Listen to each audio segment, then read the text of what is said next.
Hello everyone, welcome to my channel. और आज हम जो डिस्कस करने वाले हैं वो है एंटी हाइपरटेंसिव ड्रग कैटेगरी और उनके एग्जांपल और उनका मैकेनिज्म ऑफ एक्शन। ठीक है, तो ज़्यादा डिटेलिंग नहीं, सिर्फ हम ड्रग्स का नेम पढ़ेंगे और उनका मैकेनिज्म ऑफ एक्शन पढ़ेंगे और उनकी कैटेगरी के बारे में जानेंगे। जैसे यहाँ पे देखिए, पहला है आपका डायूरेटिक। ठीक है, तो डायूरेटिक क्या होता है, उसके एग्जाम्पल क्या होते हैं। डायूरेटिक अगर वैसे देखा जाए तो क्या होता है, जो इंक्रीज द यूरिन प्रोडक्शन। ठीक है, तो यहाँ पे डायूरेटिक्स है और फिर उसके एग्जाम्पल्स हैं। एग्जाम्पल्स में क्या देखो, हाइड्रोक्लोरोथायाजाइड, क्लोरोथैलिडोन, क्लोरथैलिडोन, फ्यूरोसियामाइड और स्पाइरोनोलैक्टोन। ठीक है, ये क्या करते हैं, increase the secretion of sodium and water, decrease blood volume and BP. ठीक है, तो क्या इंक्रीज कर देती है, सोडियम और वाटर का एक्सक्रीशन क्या कर देते हैं, इंक्रीज कर देते हैं, जिससे बीपी क्या है वो लो हो जाता है। ठीक है, एसीई इनहिबिटर्स, एसीई इनहिबिटर्स में कौन है आपके, इनेलाप्रिल, रेमिप्रिल, कैप्टोप्रिल और लिसिनोप्रिल। ठीक है, इसमें ये कैसे काम करते हैं, इनहिबिट एसीई एंजाइम, जो एसीई एंजाइम होता है उसको क्या कर देते हैं, इनहिबिट कर देते हैं और इंक्रीज फॉर्मेशन ऑफ एंजियोटेंसिन 2, और जिससे क्या होगा, वैसो डायलेशन होगा, आपके जो वेसल्स है जो क्या हो जाएंगे,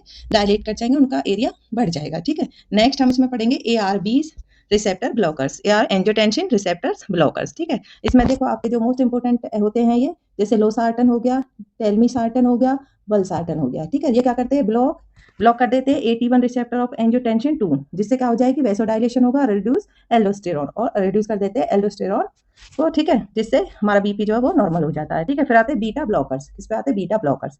बीटा ब्लॉकर्स भी इंपॉर्टेंट होते हैं, जिसमें एग्जांपल आता है आपका एटेनोलॉल, मीटोप्रोलॉल और प्रोप्रेनोलॉल। ठीक है, जिसमें क्या होता है, block beta 1 receptor in heart, decrease heart rate and cardiac output. इससे कैसे मैकेनिज्म ऑफ है, मैकेनिज्म ऑफ एक्शन क्या रहेगा इसका, decrease heart rate and cardiac output. ठीक है, एग्जांपल इसमें क्या आते हैं, एटेनोलॉल, मीटोप्रोलॉल और प्रोप्रेनोलॉल। ठीक है, नेक्स्ट हम पढ़ेंगे कैल्शियम चैनल ब्लॉकर्स। क्या पढ़ेंगे नेक्स्ट हम, कैल्शियम चैनल ब्लॉकर, जिसमें आता है आपका एमलोडीपी, नेफिडिपी, वेरापामिल एंड डिल्टेजियम। ठीक है, ये क्या करते हैं, ये क्या करते हैं, block calcium entry into the vascular smooth muscles, और अल्टीमेटली क्या करेंगे, वेसोडाइलेशन करेंगे, वेसल्स को डायलेट कर देंगे। ठीक है, नेक्स्ट हम पढ़ते हैं अल्फा ब्लॉकर्स। अल्फा ब्लॉकर्स में क्या आते हैं आपके, राजोसिन और टेराजोसिन, ब्रेजोसिन और टेराजोसिन, जो क्या करते हैं, block A1 receptors, relaxation of blood vessels.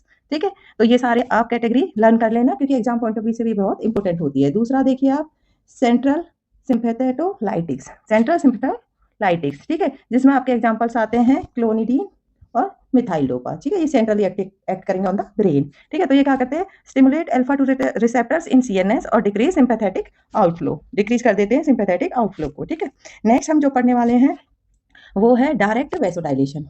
Directly vasodilation कर देते हैं, वेसल्स को डायलेट कर देते हैं, जिसमें हाइड्रोलाइजिन है, मिनॉक्सिडिल है। क्या है, हाइड्रोलाइजिन है और मिनॉक्सिडिल है, जिसमें है direct relaxation of vascular smooth muscles, और रियनिन इनहिबिटर होता है, जिसमें आता है आपका एलिस्किरेन। ठीक है, क्या आता है, एलिस्किरेन आता है। ये क्या करता है, directly inhibit of renin enzyme, decrease angiotensin 1 formation. ठीक है, तो ये क्या है, ये कैटेगरी है जो हमारा हाइपरटेंशन को क्या करते हैं, नॉर्मल करते हैं। ठीक है, एंटी हाइपरटेंसिव ड्रग है। हमारा नॉर्मल कितना होता है, 82, कितना होता है, 82 120। ठीक है, आजकल क्या हो रहा है, 92 140 भी नॉर्मली इंक्लूड किया जा रहा है। ठीक है, तो ये एंटी हाइपरटेंसिव ड्रग है, जो एग्जाम्पल हैं एंटी हाइपरटेंसिव ड्रग के, जो कैटेगरीज हैं, इनको मोस्टली आपको बहुत अच्छे से लर्न होना चाहिए, क्योंकि ये एग्जाम में पूछे ही जाते हैं। अब इनके बारे में इंपॉर्टेंट मैकेनिज्म ऑफ एक्शन और इनका फ्लो चार्ट में आपको बनाती हूँ। ACE inhibitor. ठीक है, ACE इनहिबिटर कहते हैं, जो एंजियोटेंसिन 1 है, एंजियोटेंसिन को 2 में कन्वर्ट होने से रोक देते हैं। ACE inhibitor block this conversion, क्या करते हैं, 1 को 2 में कन्वर्ट होने से रोक देते हैं। ठीक है,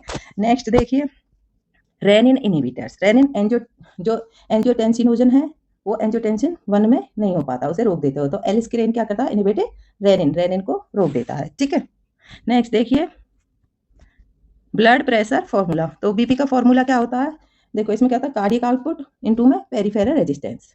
बीटा ब्लॉकर्स क्या करते हैं, डिक्रीज कार्डियक आउटपुट, और vasodilators decrease peripheral resistance. Okay, तो ये सब था इसका, वन लाइनर नोट्स में। जैसे डायरेटिक क्या करते हैं, जैसे कि remove access fluid, ACE inhibitor block angiotensin 2 formation.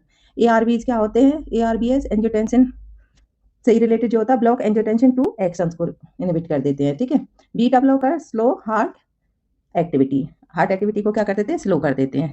और calcium channel blockers relax blood vessels. ठीक है, alpha blockers reduce वेसो constriction, methyl dopa and clonidine decrease sympathetic activity.